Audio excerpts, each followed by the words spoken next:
मनोहर अपने माता पिता के साथ एक छोटे से शहर में रहता था। वह एक कंपनी में काम करता था, जिसके पैसे से वह अपना खर्चा और अपने परिवार का खर्चा चलाता था। कुछ वर्ष बाद मनोहर की शादी हो जाती है। उसकी पत्नी का नाम रिया था। रिया एक बहुत ही लालची किस्म की औरत थी। रिया को जब भी पैसे मिलते थे तो वह तरह तरह के कपड़े और गहने खरीद लेती थी।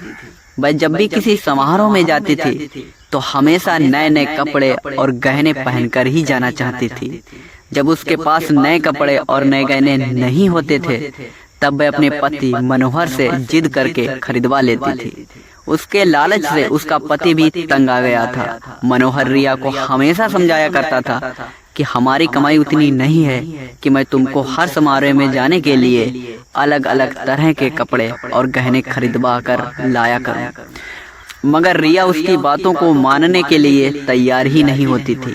एक दिन जब रिया किसी समारोह में गई तब उसकी सहेली मनीषा उसके घर आई। मनीषा ने रिया की सास से उसके बारे में पूछा। रिया की सास ने मनीषा को सारी कहानी बताई। मनीषा ने अब रिया को सबक सिखाने के लिए एक योजना बनाई। वह रिया के घर से सारा सामान लेकर चली गई और राशन के डिब्बे में अपने गहने और कपड़े लाकर भर दिए। जब रिया समारोह से वापस आई तब वह किचन के डिब्बे में गहने देखकर बहुत खुश हुई। शाम हुआ, जब रिया खाना बनाने गई तब उसे राशन ना मिला।